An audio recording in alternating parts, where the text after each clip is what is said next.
ce moment est sans doute le bon moment pour faire le point entre ce début de Yom Kippour et ce qui va se dérouler par la suite. Nous avons un petit temps préparé à l'avance pour vous, enregistré, pour nous positionner et pouvoir revivre et réexaminer les choses importantes, les prières centrales, les morceaux liturgiques que nous attendons, qui inaugurent et qui nous font rentrer dans la fête, qui nous permettent de faire le point et qui nous amènent jusqu'à la fin de Yom Kippour. Et donc on va revoir ça ensemble en pouvant s'offrir le luxe de faire des petites pauses pour vraiment le commenter. Donc on va passer à travers Kol Nidré, et puis qui ouvre l'entrée de Kippour, le soir solennel du début de Kippour. Et puis ensuite Untané Tokef, qui marque les prières du matin de Rosh Hashanah et de Yom Kippour. Et ensuite, on fera une petite projection vers l'office de Neila et vers El Nora Alila, qui est la grande clôture, qui est vraiment la dernière étape vers la fin de ce jour de Kippour. Ensuite, on fera quelques slichot et on évoquera toutes ces choses ensemble. Mais dans ce premier temps, nous sommes avec Hélène Blajan, qui est notre chazan, Léonide Karef, qui est notre organiste, et nous allons nous pencher sur Kol Nidré. Je vais prendre ce texte qui est en araméen de Kol Nidré et je vais traduire les mots avant que nous entendions ensuite les phrases musicales habitées par ce sens sur lequel, dans la solennité de l'entrée de Yom Kippour, nous avons peu de chances de nous arrêter d'une façon générale. C'est vraiment un privilège que nous avons. Donc, Kol Nidré se fait avant la tombée de la nuit, c'est pour ça qu'on a le talit. C'est une évocation, et je dirais aujourd'hui que c'est une évocation poétique, mais à la base c'était une évocation juridique, et raison pour laquelle justement on met le talit. On le fait pendant la journée, comme c'est solennel et que c'est juridique, on demande aussi à plusieurs personnes d'être présentes à ce moment-là. Et en même temps, c'est quelque chose d'assez paradoxal parce que au fil des générations, de très nombreux rabbins et de grandes personnalités vraiment du monde juif se sont opposés à ce qu'on fasse Kol Nidré. Il y a une histoire passionnante derrière, pour une raison qu'on comprend facilement, qui est que comme il s'agit d'une cérémonie, alors je vous dis, c'est une cérémonie d'annulation des vœux, dit comme ça, c'est effectivement surprenant, d'annulation des engagements que nous aurions pris, alors là c'est même totalement choquant.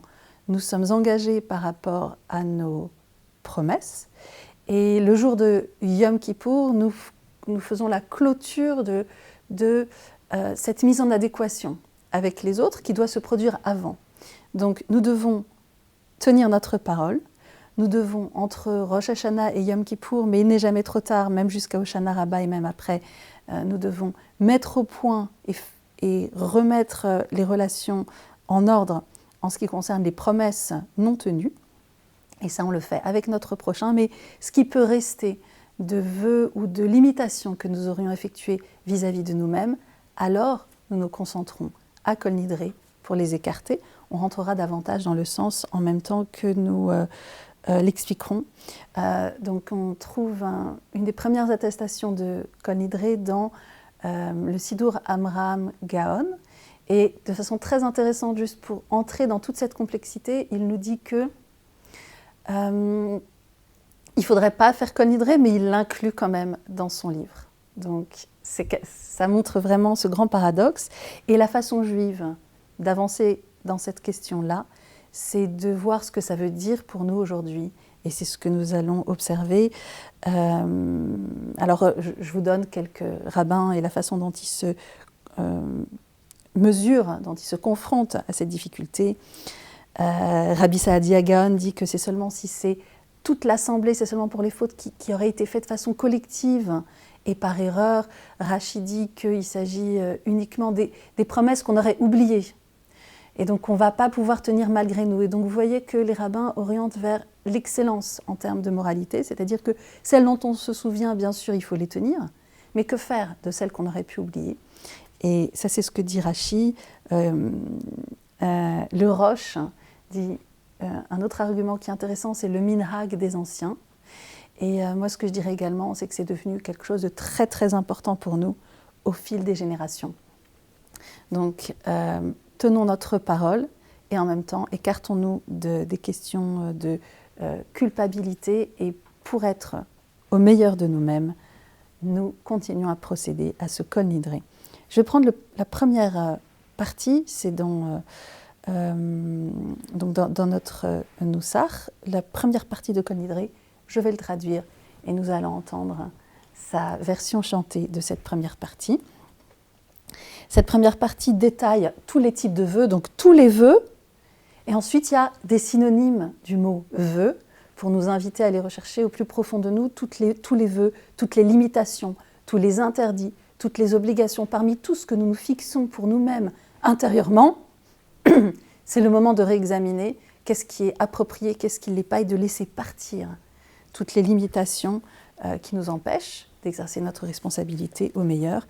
Donc pendant que nous entendons cette première partie, on peut essayer de se concentrer sur ces vœux-là et qu'est-ce que nous voulons laisser échapper. Kol Nidré, alors ce sera un peu surprenant parce qu'on va s'interrompre pour ensuite évoquer les parties suivantes. Vous pouvez commencer quand vous êtes prêts.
Merci.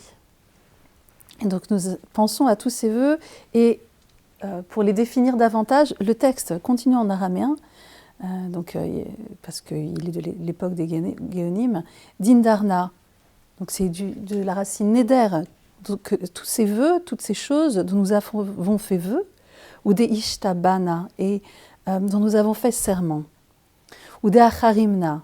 Et là c'est le mot Cherem, c'est le même qui est utilisé pour l'excommunication, toutes les choses qu'on met hors, qu'on a mises hors de notre portée, ou des asarna, que nous avons interdit, empêché, interdit, al nafshatana, sur nos âmes ou sur nos vies. Nefesh, c'est aussi bien l'âme que la vie. Et la question que je vous invite à vous poser en entendant Hélène, notre chazan, c'est peut-être de savoir d'où est-ce que ça vient, pourquoi est-ce qu'on a effectué tous ces actes de mettre ces interdictions ou de faire ces vœux sur nous-mêmes. Très souvent, et c'est comme ça aussi dans la littérature biblique et dans la littérature rabbinique, c'est en raison de nos craintes. Et donc, je vais faire ça, et donc ça va fonctionner. Et ça peut être fondé sur la rationalité, et c'est ce qu'on souhaite réexaminer à Rosh Hashanah ou Yom Kippour, ou ça peut être fondé par exemple sur la peur, ou sur la crainte, ou sur la culpabilité, ou sur le manque de réflexion, ou le manque de recul par rapport à ce que nous voulons réellement réaliser. Et donc, on va écouter la suite, et vous pouvez soit ça, soit autre chose, soit vous laisser porter par le chant, mais peut-être nous interroger sur d'où ça vient, pourquoi est-ce qu'on a fait ça, et comment est-ce qu'on peut le faire peut-être autrement à l'avenir.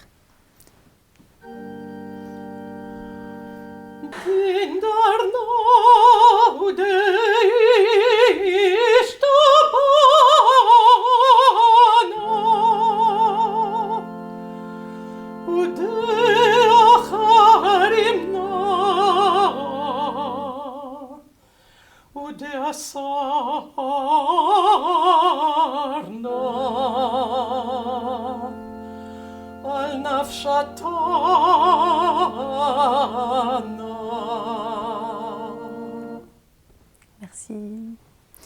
Mais Yom Kippourim Zé, à partir de ce jour de Kippour, ad Yom Kippourim Haba, jusqu'au prochain jour de Kippour qui vient, allez-nous, sur nous, les Tova. Donc, on parle ici de tous les vœux à venir. Il y a des discussions, on va voir aussi que la version existe aussi au passé. D'ailleurs, il est possible que dans la partition de notre Chazan, ce soit au passé. Mais pourquoi est-ce qu'on en parle au futur? Au futur, c'est comme, et c'est quelque chose d'étrange, tout ce que je vais mettre comme limitation pour moi à l'avenir, je décrète déjà que je ne veux pas le faire. Et vous voyez que ça nous ramène à tout ce que je pourrais dire par peur, ou par crainte, ou par manque de confiance en moi, ou par manque de confiance dans les autres, ou par manque de réflexion. À l'avance, je souhaite que ça ne porte pas à conséquence. Et c'est une façon aussi de déclarer à l'avance que vous pouvez, j'espère, me faire confiance pour ne pas suivre les choses stupides que je pourrais dire. Mais au contraire, vous adresser à moi dans l'espoir que je ferai référence au meilleur de ce dont je suis capable. Et on peut faire cette déclaration vers le futur. D'ailleurs, je fais publiquement cette déclaration. Vous savez que si Pikuach Nefesh surpasse tout, donc si ma vie était menacée, j'aurais le droit d'enfreindre tous les commandements, sauf de renier la tradition juive en public, par exemple, surtout en tant que rabbin, ce serait problématique. Donc, c'est un petit peu la même chose, vous allez voir. Si je vous déclare aujourd'hui que si jamais vous me voyez faire un reniement public de ce en quoi vous savez que je crois, alors ne croyez pas à ce reniement public, c'est que ma vie serait menacée derrière. Et dans ce cas-là, eh bien, j'ai le droit alors peut-être de transgresser en public parce que je sais que vous saurez que ce n'est pas un reniement de ce quoi je crois, mais simplement que je protège ma vie. C'est un peu la même chose qu'on fait ici en disant juger en fonction du meilleur de moi-même, même pour l'année à venir. Donc ça, c'est cette déclaration qu'on va entendre dans un instant. Quand elle est dite au passé, il s'agit aussi de revenir et de dire je me détache et je laisse derrière moi toutes les choses qui sont issues de moins que le meilleur de moi-même. On va entendre ce passage.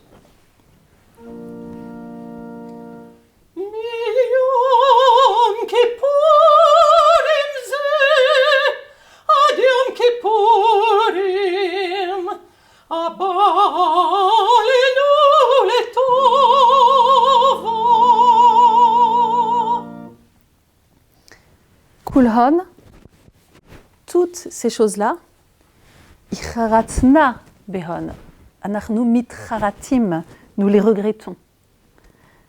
Kulhon, toutes ces choses-là, icharatna behon, nous les regrettons. Toutes les fois où nous n'avons pas été au meilleur de nous-mêmes et où nous avons peut-être pris des mauvaises voies et des engagements. Et le risque, c'est que nous continuions dans nos erreurs. Ce serait le cas si nous avions peur d'être punis et si nous avions peur de reconnaître nos erreurs.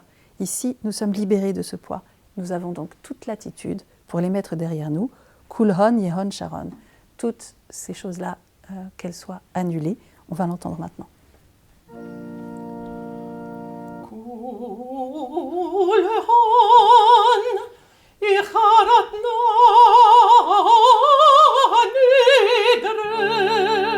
Erreur, c'est pas grave.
Et donc nous avons entendu le passage que je viens de traduire et aussi le passage que l'Assemblée reprend avec ferveur, Shevikin, Shevitin, Bétéline ou Mévotaline.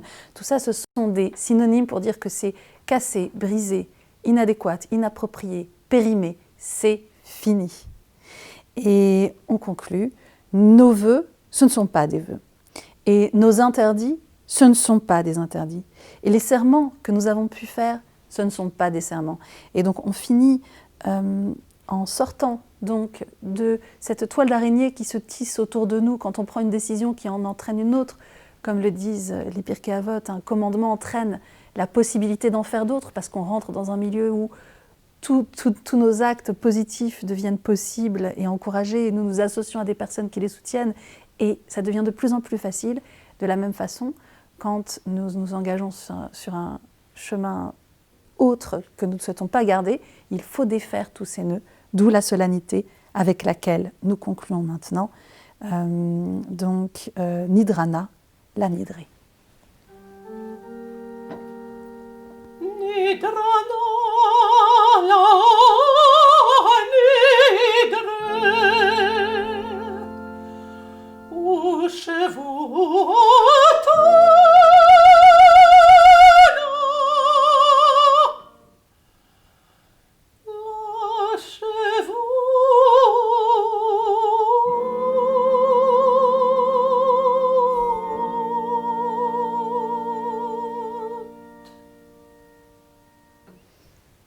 Ce Kol Nidré nous permet donc, en nous détachant des faux vœux, des vœux par erreur, des jugements, des autorestrictions que nous avons commises à un niveau de conscience et de capacité inférieur, d'être évacués pour nous projeter vers la suite.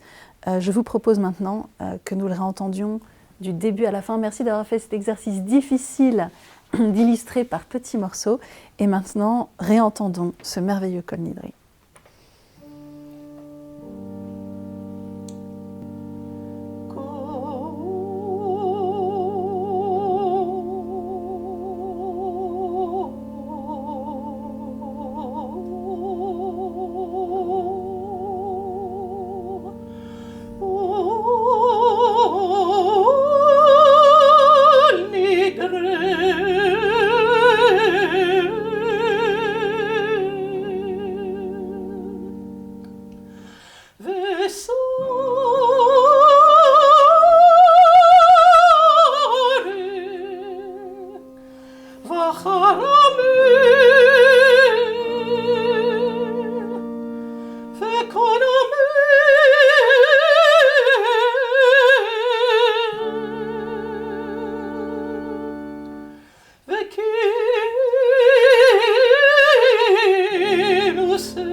Kuleon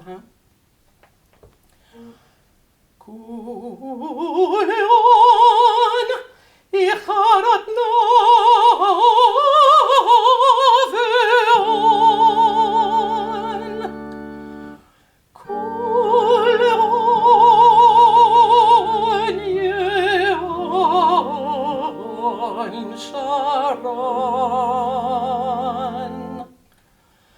Je reprends. C'est pas grave, il y a un stop là de toute façon. Je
Merci de nous avoir permis de réexpérimenter ce grand moment éclairé par tout ce sens. Donc, Yom Kippour s'ouvre avec Kol Nidre et ensuite reprend Untané Tokef, qui nous accompagne aussi depuis le début de Rosh Hashanah. Et Untané Tokef a une histoire intéressante parce que très souvent, on a envie de faire remonter les choses à plus loin dans le passé pour donner à ça de l'importance. D'ailleurs, c'est le sens des mots. Hein. Untané Tokef, ça veut dire donner de l'importance, donner de la force, donner de la puissance. Kedushat Hayom, à la spécificité de ce jour. Donc c'est vraiment ça l'idée de Untané Tokef, de nous dire donner toute cette puissance. Mais Untané Tokef, des sources du Xe siècle, nous disent que ça aurait été écrit par Rabbi Amnon de Mayence au XIe siècle. Or, on est sûr que ça a été écrit avant le Xe siècle, puisqu'on l'a retrouvé dans la Gnisa du Caire. Et donc, on s'interroge, peut-être que ça revient déjà au 5e siècle. En tout cas, c'est un texte extrêmement poignant qui est donc rattaché à l'histoire de Rabbi Amnon de Mayence, qui est aussi une histoire très poignante, et qui s'est répandue en Italie, en Allemagne, en France, et puis qui a continué même jusqu'à Rome, et qui s'étend, y compris dans les communautés séfarades de plus en plus, et qui s'étend aussi dans le temps, puisque initialement, c'était pour le premier jour de Rosh Hashanah, puis ensuite pour le deuxième, et ensuite, forcément, de façon très logique, jusqu'au matin de Kippour, mais à Rome, on le fait même jusqu'à Hoshana Rabbah. Donc on voit la puissance évocatrice de toutes les images qu'on va maintenant évoquer. Donc je vais traduire la première partie, et ensuite on va l'entendre. Donner toute sa puissance à la spécificité de ce jour, car il est terrible. Et en disant ça, c'est important pour moi qu'on ait à la conscience le fait que c'est à la fois terrible et à la fois léger, que le fait de faire face à nos difficultés, à nos erreurs, en même temps, on le fait ensemble, on le fait avec le soutien de notre tradition. Et en même temps, on sait qu'on va être allégé d'un poids. Donc, c'est difficile et c'est effrayant peut-être de devoir prendre conscience de ce poids, mais en même temps, c'est un soulagement de savoir qu'on va s'en défaire. Et en même temps, on a envie de mettre sur nous-mêmes une certaine pression, parce que c'est la pression qui nous mène au changement.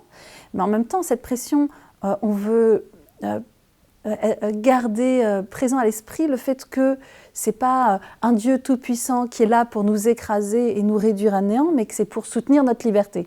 Donc, c'est à chacun de voir quel dosage. Moi, j'essaie de mettre un dosage assez fort, parce que c'est le moment important.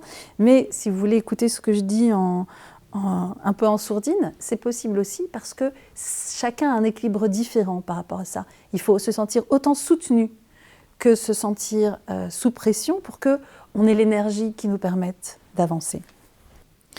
Car il est grave et terrible, et en ce jour se pose et se porte ta royauté, et tu y sièges de façon puissante, et tu t'installes sur ton trône en vérité.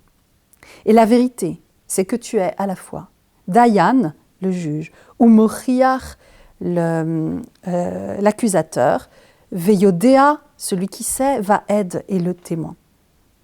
Et tu es celui qui écrit et celui qui signe et celui qui compte et Sofer, donc Kotev qui écrit, Chotem qui scelle, Sofer ou monnaie, celui qui compte, Vétiskor.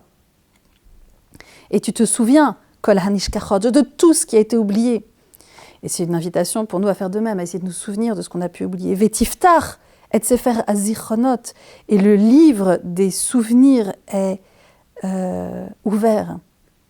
Umeela Vikaré, c'est de lui qu'on va lire. Vechotam Yad Kol Adambo, et la signature de chaque personne est dedans.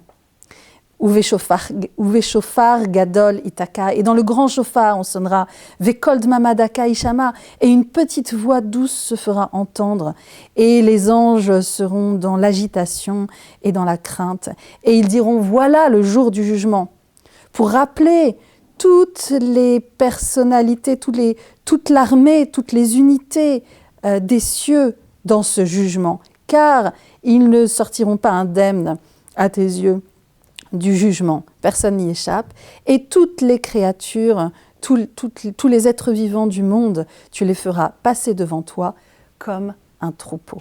C'est ce texte poignant que nous allons maintenant entendre.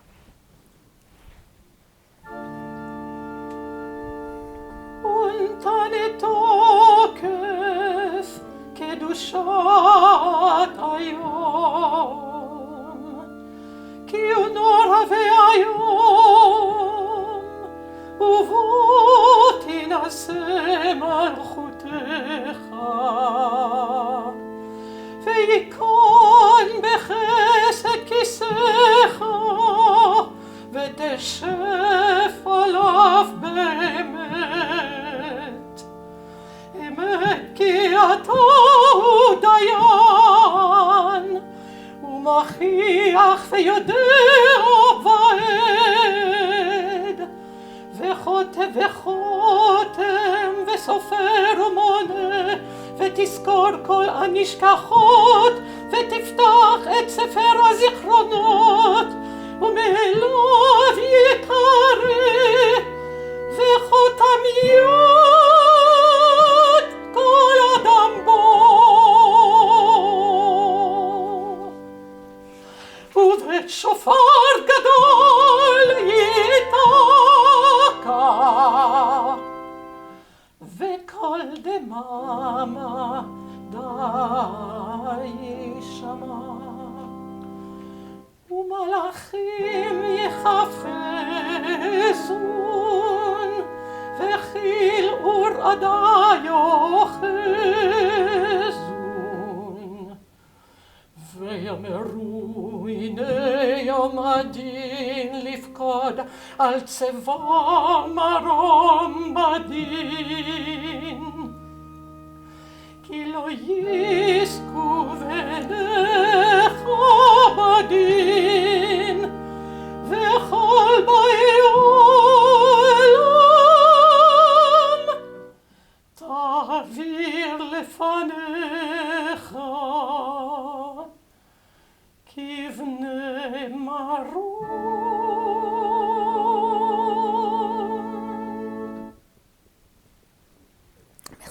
Merci. Kivne Maron, il y a une ambiguïté sur ce mot parce que ça peut ramener soit à des troupeaux, soit peut-être à des armées. Et ça prend tout son sens quand on lit le passage suivant de Untane Tokef, qui est un long texte en plusieurs parties, et qui dit comme ça. Comme le berger fait passer le troupeau sous sa baguette, ainsi tu fais passer et tu comptes et tu rappelles la vie ou l'âme, nefesh kol chai, de tous les vivants. Vetartor kitzba, et tu coupes la fin, tu décides de toutes tes créatures. Vetirtov et gzar dinam, et tu écris le décret. Tu écris le décret et la fin du jugement. Et ici, on fait allusion, bien sûr, à ce qu'on a, ce passage du Lévitique qui parle des dîmes et où le troupeau, chaque bête doit passer et 1/10 doit être consacré, c'est-à-dire envoyé au temple pour être envoyé en offrande. Et de la même façon, ça rappelle, nous disent les commentateurs et les savants actuels et les historiens, ça rappelle la façon dont les armées romaines aussi, c'est présent à l'esprit au 5e siècle, c'est présent à l'esprit de tout le monde, décimaient les armées pour les punir. Et il y a ici quelque chose de l'ordre de la punition collective, quelque chose de l'ordre de l'arbitraire, qui rejoint ce qu'on a dit aussi dans le passage précédent, parce que je vous l'ai traduit au sens premier, mais derrière ça, il y a quelque chose d'absolument inadmissible sur le plan juridique, et c'est la beauté de nos textes, qui à la fois nous entraînent dans leur poésie, dans la gravité, et à la fois nous entraînent aussi à la contestation.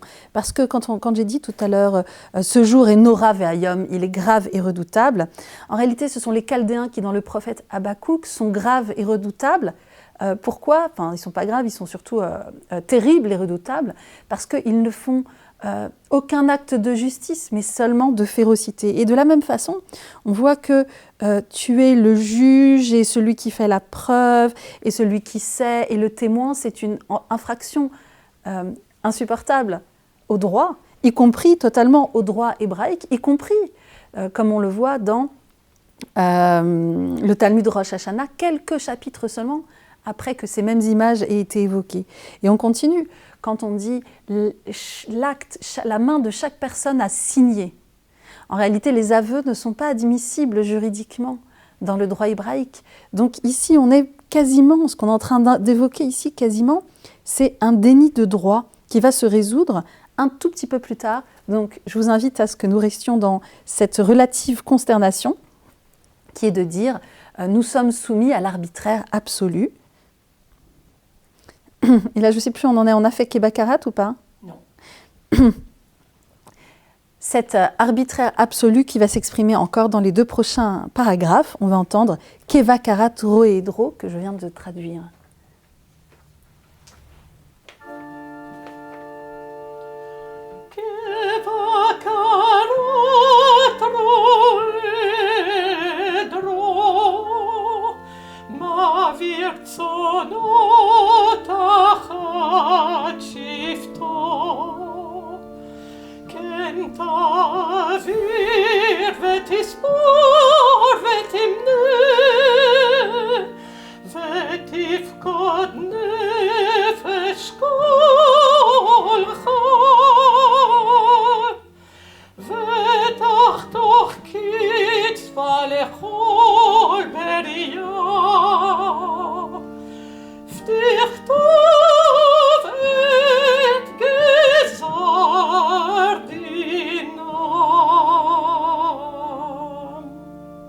Merci.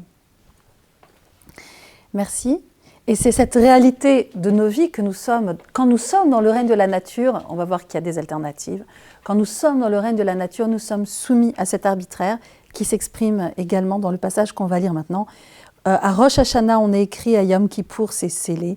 Et voyez, ce qu'on va dire, c'est combien passeront et combien seront créés, qui vivra et qui mourra, etc. Mais il y a une histoire de compte ici, combien, qui ne laisse pas vraiment de place ensuite à l'individualité et à ce qui peut se passer. Il va se passer des tas de choses dans l'année à venir qui ne dépendront pas de notre volonté et auxquelles nous ne pourrons rien.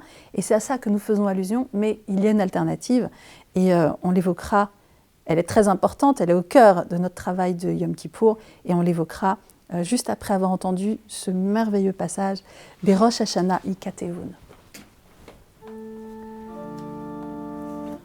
Berosh Hashanah Yikatevun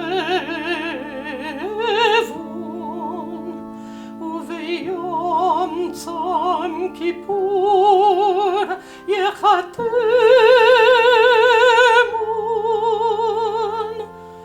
Kama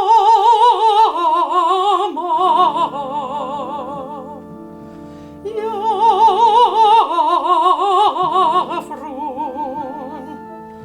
Vechama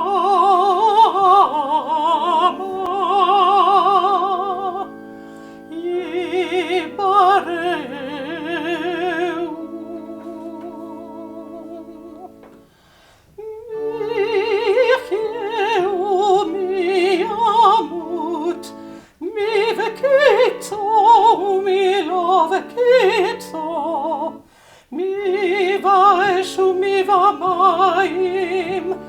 mi vachere fu mi varov, mi varosh, mi va magefa. Mi anuach, mi anuach, mi shaket, mi taref, mi shalef, mi yityasar, mi arum, mi shafel, mi yasher, mi ani. Merci. Et donc, il y a deux questions ici, il y a kama et il y a mi. Combien serons-nous à subir des choses difficiles cette année? Et ensuite, qui ce sera? Et si on se concentre sur le travail de qui, alors on est dans le jeu à somme nulle. Si c'est moi, ce ne sera pas toi, si c'est toi, ce ne sera pas moi. Et on essaye de sortir de façon individualiste, mais avec des moyens réduits. Et donc le travail, il doit s'effectuer sur le kama, sur le combien, sur comment influencer les circonstances pour que nous tous et toutes, comme on le dit d'ailleurs au niveau quand on parle de nombreux épisodes des offices, tous ensemble, tout ensemble, comment travailler pour que ça aille mieux de ce point de vue-là. Et c'est là que le court passage qu'on va dire maintenant est absolument crucial.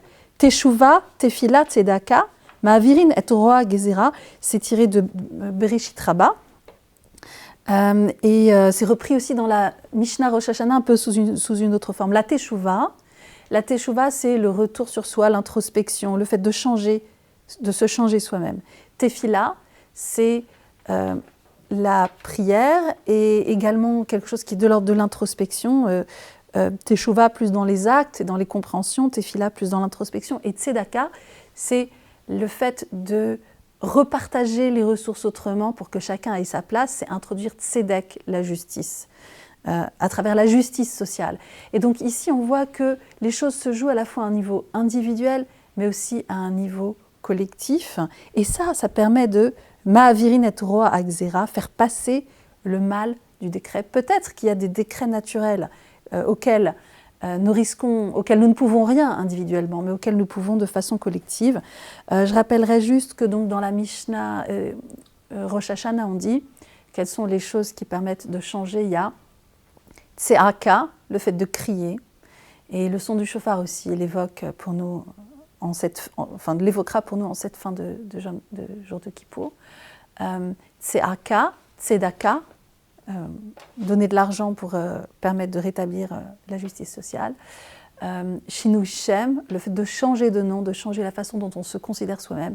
Shinui Makom, de changer de lieu pour repartir à zéro. Et Shinui Ma'asim, le fait de changer nos actes. C'est de ça dont il est question. Et c'est pour ça que le Chazan, la Chazanite, va décréter Teshuva, Tefila, Tzedaka. Uteshuva, Uteshuva, Utefila, Utefila, Utzedaka, Utzedaka, Ma'avirin et Roa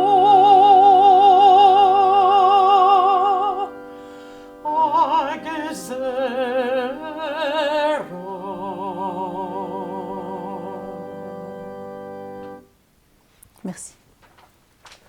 Le morceau qui clôt Ntané Tokef, auquel nous arrivons maintenant, parle du fait que, au-delà de cette nature auquel nous ne pouvons rien, nous avons une culture qui nous permet de nous élever, quelque chose de transcendant qui nous permet d'échapper à cette fatalité. Car ton nom est égal à la façon dont nous te louons. Tu es difficile à mettre en colère et facile à contenter, car tu ne souhaites pas que nous restions dans quelque chose qui est de l'ordre de la mort ou de l'emprisonnement, mais au contraire, que nous revenions sur notre chemin et que nous vivions. Et jusqu'à notre mort, tu nous attends. pour que nous soyons en mesure d'être au meilleur et d'exprimer le meilleur de nous-mêmes. Il n'est jamais trop tard. Et si nous réussissons à dépasser ce qui est difficile pour nous, alors immédiatement, c'est accepté, c'est agréé, et ça compte, et c'est quelque chose d'important. Et donc, c'est ce que nous allons maintenant entendre. Ce morceau, je n'ai pas traduit l'intégralité, mais c'est l'esprit de ce morceau qui se termine par « Ve'ata hu melech el chai ve'kayam ». C'est toi, c'est cette liberté par rapport à la nature seule qui nous régente. Ce n'est pas la nature qui nous régente, mais les moyens que nous avons pour nous élever au-dessus de cette nature et pour ne pas rentrer de façon passive comme une armée soumise à son général et qui risque d'être décimée en cas de désobéissance, pas non plus comme les moutons qui passent les uns après les autres pour qu'un dixième soit prélevé pour une offrande au temple. Non, nous ressaisissons de cette souveraineté qui est la nôtre et qui s'attache à quelque chose qui est au-delà de la nature. C'est Ki Keshimcha jusqu'à la fin de Ve'ata hu melech el chai ve'kayam.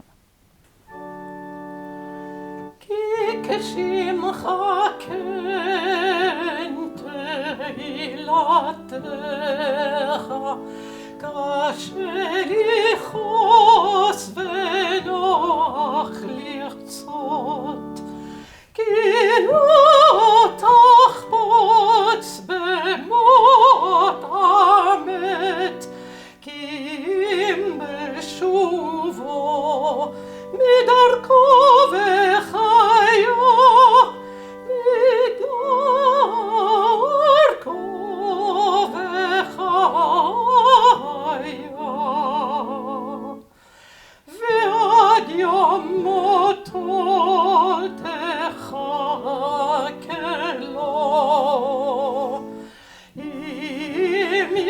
שוב מיד תקבלו.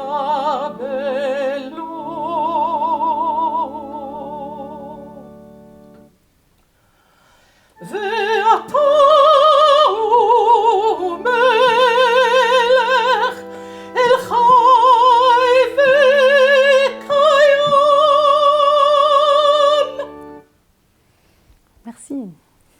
Et ainsi, nous avons navigué au fil de Untane Tokef à travers ces images très touchantes, très prenantes, au premier degré, parce que parfois c'est comme ça que nous nous sentons dans nos vies, et aussi comme un désir de nous élever au-dessus de ça en ce jour de Yom Kippour, où spécifiquement nous échappons à la nature, à notre propre nature, à travers aussi le jeûne qui nous libère complètement, qui nous distancie des contraintes naturelles, pour nous emmener vers ce que nous pouvons de meilleur.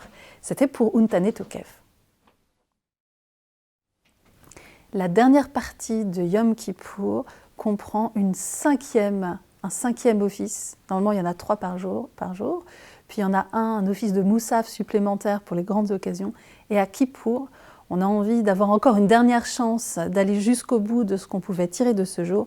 C'est l'office de Neila. Il s'appelle Neila. Linhol, ça veut dire refermer. C'est parce qu'il referme l'ensemble de ce voyage que nous partageons en ce jour de Kippour.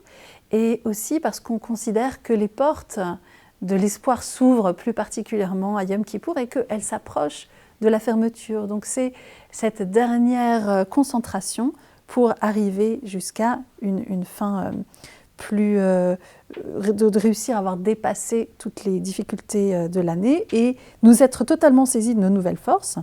Donc c'est le rabbin Moshe Ibn Ezra qui a composé ce poème liturgique qui se répand dans l'ensemble du monde juif. El Nora Alila, accorde-nous le pardon en cette heure de clôture. Donc on va le chanter ensemble, on va chanter quelques extraits. On le vivra un petit peu maintenant déjà par anticipation. Et voilà, on peut commencer El Nora Alila.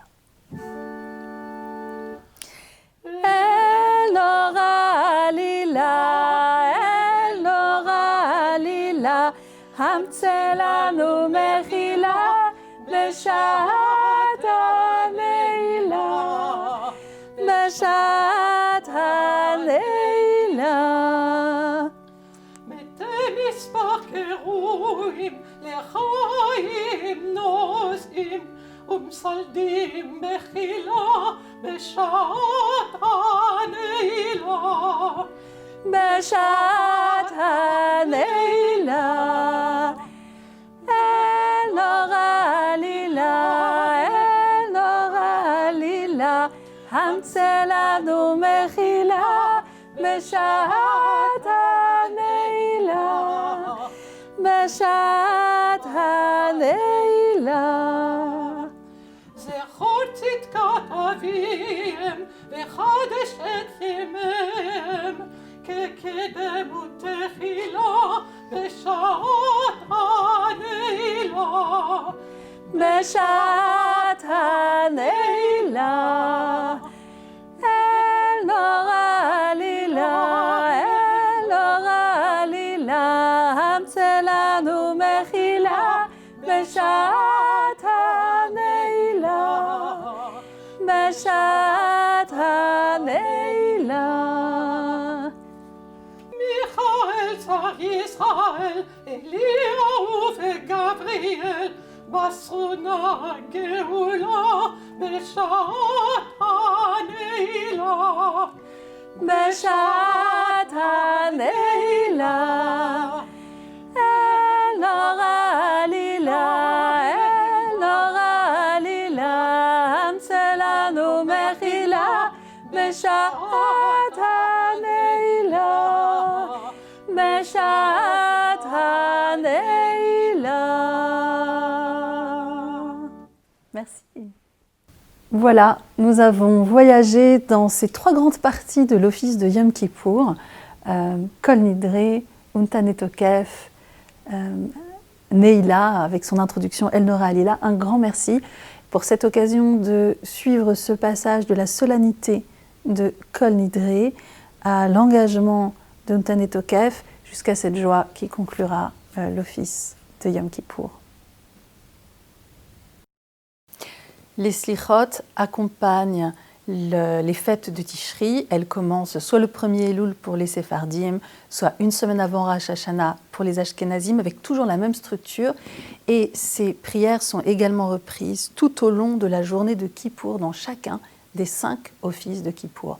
On va voir maintenant un enregistrement de slichot qui ont eu lieu à la synagogue et qui sont sur le même format, avec toujours les grands points très importants, les Shlosh Esrei Midot Rachamim, les 13 attributs de bienveillance, qui ont leur propre signification, leurs propres commentaires, etc., qui sont tirés de l'Exode et que Moïse découvre après la faute des explorateurs, quand il exige de Dieu un rapprochement. Il dit « dis-moi quelque chose qui peut permettre de reconstruire après la séparation », et c'est là que l'Éternel donne les Shlosh Esrei Midot, les 13 attributs, comme un appel avec cette promesse que lorsque les enfants d'Israël les prononceront, eh bien, il y aura quelque chose de l'ordre de la bienveillance qui se réinstallera. Ça fait partie des choses les plus anciennes. Le vidouille également, c'est-à-dire l'expression de notre faute collective, chet, ça veut dire le manquement, de notre manquement collectif, qui doit s'accompagner aussi d'expressions individuelles et personnelles, de prise de conscience de ce que sont nos manquements personnels, pour pouvoir changer et qui sont un éclairage vers notre volonté de changer, avec également des extraits de versets qui viennent de Moïse lorsqu'il implore le pardon, ou également de Daniel. Donc ces slichot que nous allons voir maintenant ont été tournés à la synagogue un des matins des 10 jours de Teshuvah. Donc nous allons les voir maintenant. חטאנו צורנו סרנו יוצרנו חטאנו צורנו סרנו יוצרנו שמע ישראל אדוני אלוהינו אדוני אחד שמע ישראל אדוני אלוהינו אדוני אחד אדוני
ורקים ורקים נמתחו, אדוני מלך, ועד לא מאורות זרחו, אדוני מלך, וארץ כבגד תבלה ושמיים כעשן נמלחו, אדוני ימלוך לעולם ועד, אדוני מלך, אדוני מלך, אדוני ימלוך לעולם ועד, ועד לא עשה ארץ וחוצות, אדוני מלך, ובהכינו יצורים עלי ארצות, אדוני מלך, ותקבץ נפוצים ארבע נפוצות, אדוני ימלוך לעולם ועד, אדוני מלך, אדוני מלך, אדוני ימלוך לעולם ועד, אדוני מלך, אדוני מלך, אדוני ימלוך לעולם ועד, אחד בישר יהיה, הוא היה והווה והוא יהיה, הוא ממית ומחי לפניו,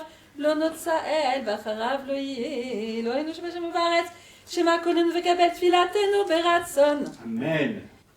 אלוהינו שבשמיים ובארץ, שמע קולנו וקבל תפילתנו ברצון. אמן. אלוהינו שבשם ובארץ, ברך את לחמנו ואת ממנו. אמן. אלוהינו שבשם ובארץ, גלי כבוד מלכותך עלינו מהרה. אמן. אלוהינו שבשם ובארץ, דרשנוך הימצא לנו. אמן. אלוהינו שבשם ובארץ, יתר לנו היום בכל יום והיום בתפילתנו. אמן. אלוהינו שבשם ובארץ, ונקחה ואתה תעננו. אמן. אלוהינו שבשם ובארץ, ימונה רחמך עלינו. אמן. אלוהינו שבשם ובארץ, מעלים משאלות ליבנו לטובה. אמן. אלוהינו שבשם ובארץ, צדקנו במשפטיך. אמן. אלוהינו שבשמיים ובארץ, קרב לנו קץ הגאולה. אמן. אלוהינו שבשמיים ובארץ, קרב לנו יום הישוע. אמן. אלוהינו שבשם ובארץ, קרבנו לעבודתך. אמן. אלוהינו שבשם ובארץ, שית שלום בינינו. אמן. אלוהינו שבשם ובארץ, תן שלום בארץ. אמן. אלוהינו שבשם ובארץ, תן זרע לזורע ולחם לאוכל. Amen. Annez-nous, réponds-nous, réponds-nous notre Père, réponds-nous notre Créateur. Réponds-nous, toi qui viens à notre secours. Réponds-nous, toi qui nous demandes et que nous demandons, etc. Annez-nous Avinu, Annez-nous Borenu, Annez-nous Balenu, Annez-nous Dorshenu, Annez-nous Advehada, Annez-nous Vatik Benechamot, Annez-nous Zach Veyasha, Annez-nous Chai Vekaya, Annez-nous Tarenaim, Annez-nous Yosef Shamayim, Annez-nous Kabir Koach, Annez-nous Lo El Chafetz Beresha, Annez-nous Melech Malchei HaMelachim, Annez-nous Nora Venisgav, Annez-nous Somer Noflim, Annez-nous Zozer Daalim, Annez-nous Podeh Umatzil, Annez-nous Tzadik Umatzdik, Annez-nous Karov Lechol Korav, Annez-nous Ram Venisa, Annez-nous Shochen Shechakim, Annez-nous Tomer Temimim, Annez-nous Elohei Avraham, Annez-nous Aoneh Ve'etzara,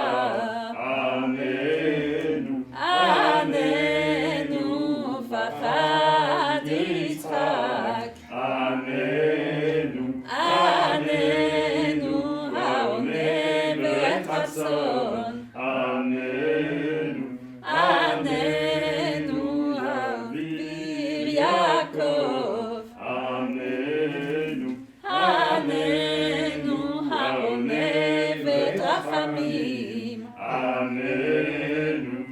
Annez-nous Magen David, Annez-nous Elohei HaMerkava, Annez-nous Rachum Vechanun, Annez-nous. Rachum Vechanun, Chatanu Lefanecha. Oui, on peut s'asseoir. Désolée. Voilà. Rachum Vechanun, Chatanu Lefanecha, Rachem Aleinu. Adonai Slichot Bochel Levavot, Golei Amukot Dover Tzedakot. צדקות, חטאנו לפניך. הדור בנפלאות, ותיק בנחמות, זוכר ברית אבות, חוקר כליות. חטאנו לפניך, רחם עלינו. טוב ומטיב לבריות, יודע כל נסתרות, כובש עוונות, לובש צדקות. חטאנו לפניך, רחם עלינו. מלא זכויות, נורא תהילות, סולח עוונות, עונה וצרות.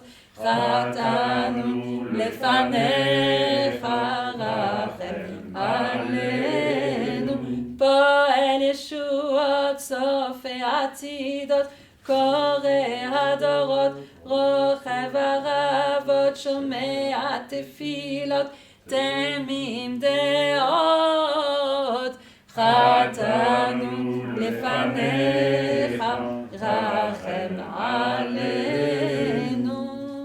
אל רחום שמך, אל חנון שמך, אל ירח אפיים שמך, מלא רחמים שמך, בנו נקרא שמך, אדוני עשה למען שמך.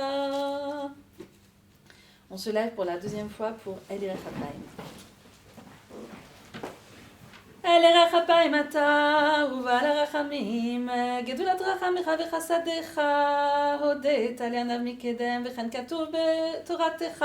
וירד אדוני בענן ויתייצב עם משה ויקרא בשם אדוני, ושם נאמר ויעבור אדוני על פניו ויקרא אדוני אדוני אל רחום וחנון, ערך אפיים רב חסד ואמת, נושא חסד לאלפים, נושא עוון בפשע, וחטא ונקה, וסלחת לעוונותינו ולחטאתנו נחתנו.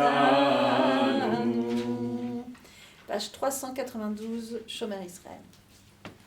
Gardien d'Israël, garde ce qui reste d'Israël, ce qui reste des personnes, ceux qui restent, ceux que nous, qui sont encore, ceux qui sont là, nous, et ce qui reste d'Israël en nous, ce qui peut être mobilisé pour être fort et droit et constructif, c'est Israël, dans sa capacité de changement aussi, dans notre capacité de changement, comme Jacob qui devient Israël. Shomer, Shomer Israël, Shmor She'erit Israël. Shomer, Shomer Israël, Shmor She'erit Israël. Ve'al yovad Israël, ve'al yovad Israël haomrim, bechol yom Shema Israël, Shomer, Shomer Goy Echad, Shmor She'erit Goy Echad. Shomer, Shomer Goy Echad, Shmor She'erit Goy Echad. Ve'al yovad Goy Echad, ve'al yovad Goy Echad haomrim, bechol yom Adonai Eloheinu Adonai Echad. Shomer, Shomer Goy Kadosh, Shmor She'erit Goy Kadosh. Shomer, Shomer Goy Kadosh, Shmor She'erit Goy Kadosh. Ve'al yovad Goy Kadosh, ve'al yovad Goy Kadosh haomrim, bechol yom Kadosh, Kadosh, Kadosh. Shomer, Shomer Goy Rabbah, Shmor She'erit Goy Rabbah.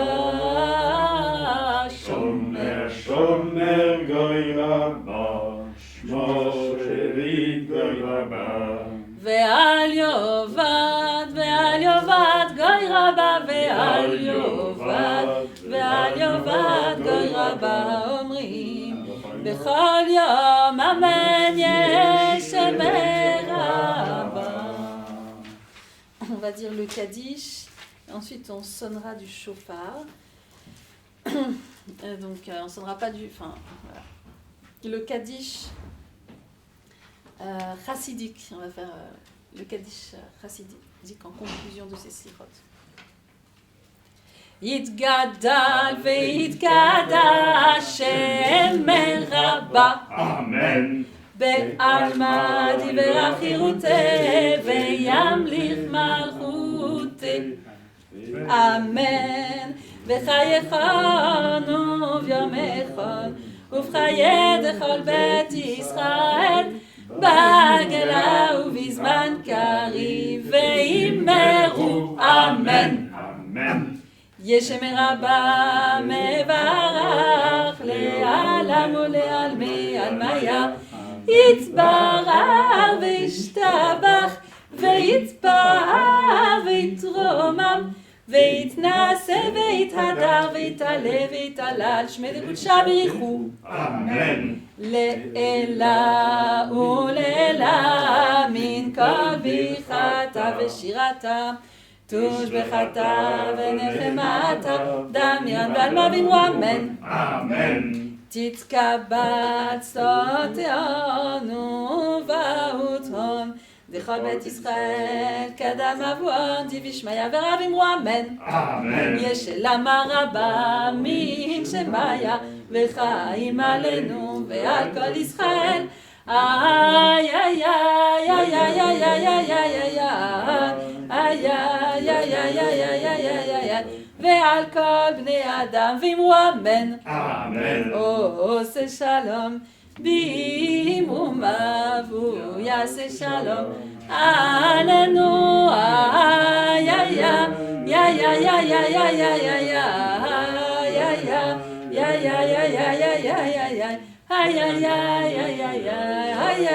איי איי ואמרו אמן. Amen.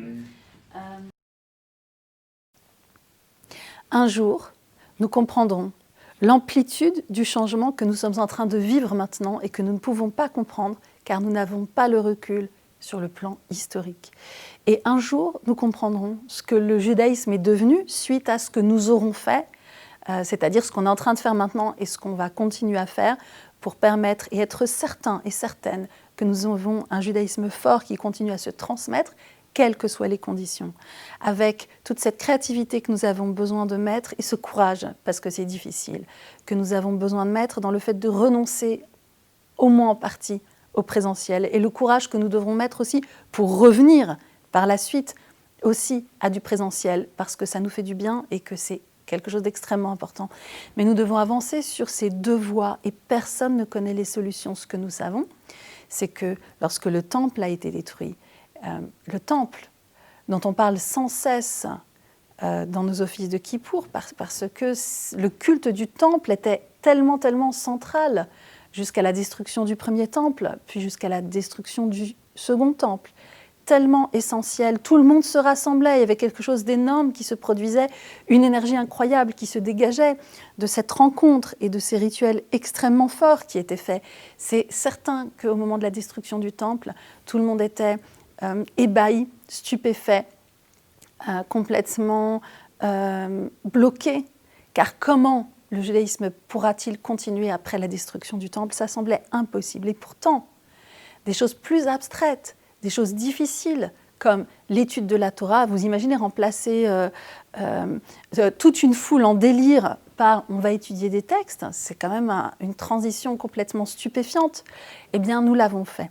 Nous avons remplacé tous ces cérémonials qui se produisaient au temple et la façon incroyable dont ils étaient impressionnants. Et certains disent une joie comme celle qu'on vivait au temple, celui qui n'avait pas vu les événements au moment de Simchat Torah, de ce qui se passait au temple, n'a pas connu de joie de toute sa vie. C'était vraiment quelque chose d'incroyable. Néanmoins, nous avons réussi à effectuer cette transition vers la prière, vers l'étude.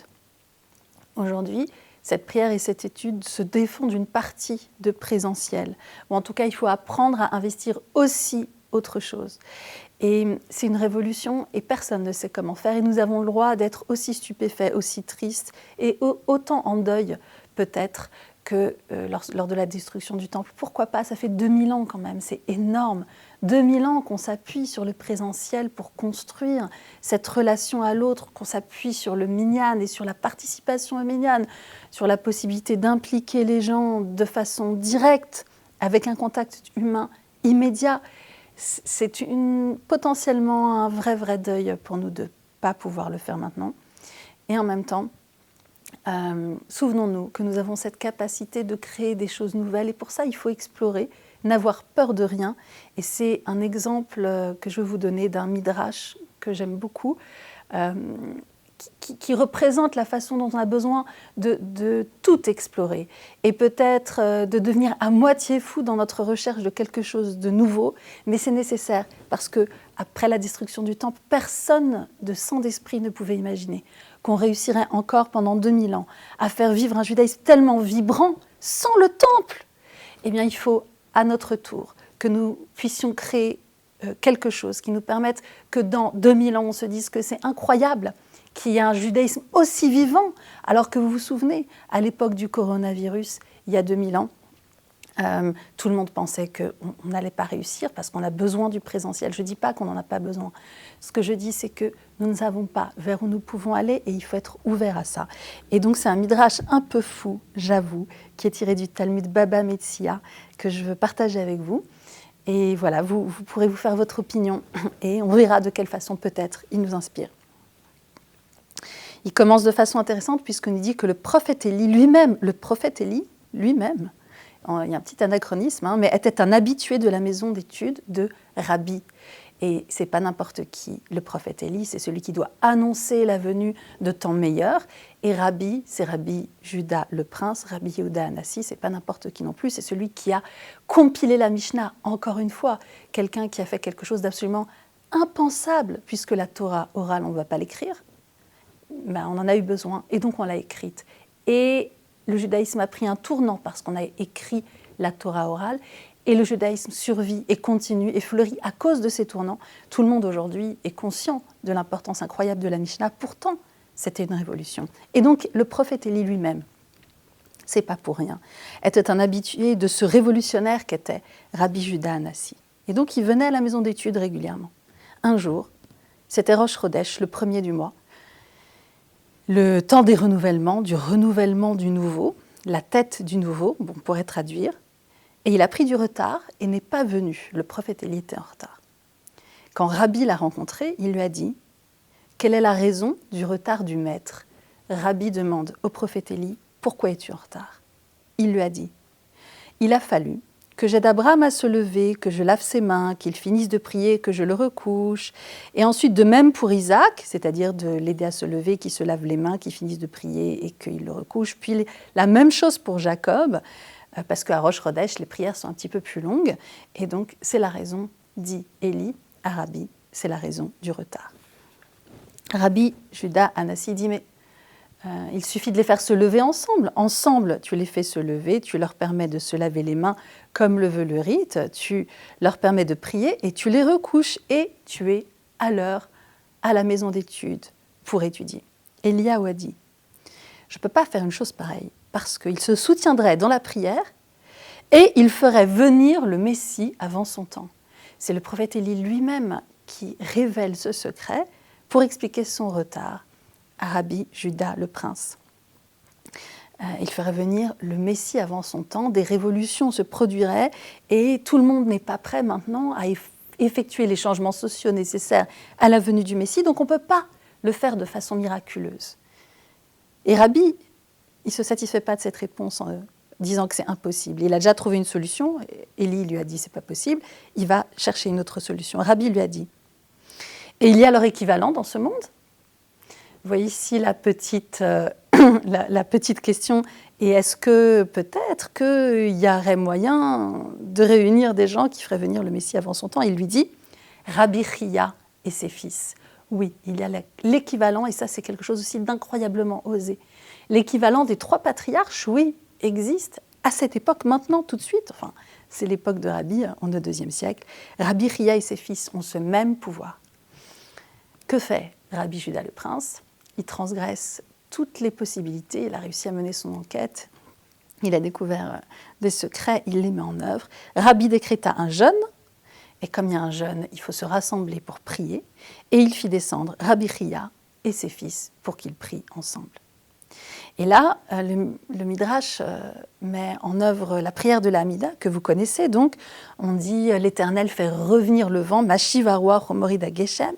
Et quand Rabbi Chia dit ça, que l'Éternel fait revenir le vent s'est mis à souffler.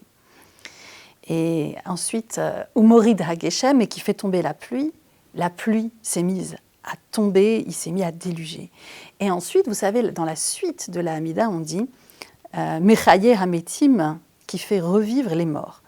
Et donc, quand Rabbi Chia dit ça, vous imaginez bien, il a parlé du vent, le vent a soufflé, il a parlé de la pluie est tombée, il dit que les morts se mettent à revivre.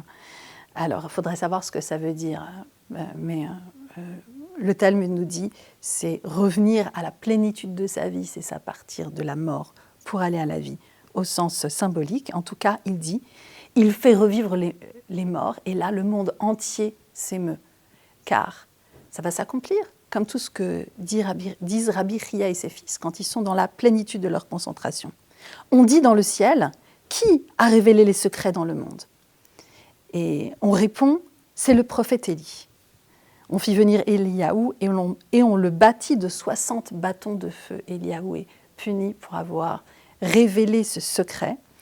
Et il est vint sous la forme d'un ours de feu. Il se transforme, le prophète Élie, en un ours de feu. Et il rentre dans la salle de prière et il perturbe la prière de Rabbi Chia et de ses fils. Et ça ne fonctionne pas. Et le Messie n'arrive pas à venir avant son temps, car il faut que son temps vienne. Ce temps-là, c'est le temps que nous permettons, c'est le temps vers lequel nous nous avançons chaque fois que nous nous impliquons dans Teshuvah, Tefila, Tzedaka, dans le fait de réexaminer nos actes, dans le fait et de changer, dans le fait d'être dans l'introspection de la prière et dans le fait de rétablir la justice sociale. Ce temps-là ne peut pas venir par miracle et juste par notre concentration de prière, mais par contre, notre concentration en ce jour de Kippour est destinée à nous permettre d'accomplir tous ces actes ensuite, tout au long de l'année, pour que viennent des temps meilleurs et pour que la solidarité se mette en avant et pour que nous trouvions les solutions qui permettront aux descendants des descendants de nos descendants dans 2000 ans de dire « il y a 2000 ans, ils ont fait quelque chose parce que le judaïsme était menacé dans tout ce qui faisait sa force et ils ont trouvé le moyen de, je ne sais pas de quoi, mais en tout cas, il y a cet espoir et cette idée que jamais on ne renonce. Tous les moyens sont bons, qu'on soit le prophète Élie, qu'on soit Rabbi Juda le prince, qu'on soit Rabbi Chia et ses fils, qu'on soit dans l'une de toutes ces positions-là ou dans n'importe quelle autre, c'est à nous qu'incombe de trouver ces solutions. Et je nous souhaite, pour l'année à venir, énormément de créativité, énormément pour trouver des choses nouvelles, énormément de courage pour faire face à tout ce qui est difficile pour nous, et énormément de solidarité pour nous appuyer les uns et les unes sur les autres, pour mettre toutes ces choses en œuvre et nous retrouver l'année prochaine, je ne sais pas comment, mais de toutes les façons possibles, encore mieux que cette année. Shana Tova Umetuka et très très bonne fin de Yom Kippour pour chacun et chacune.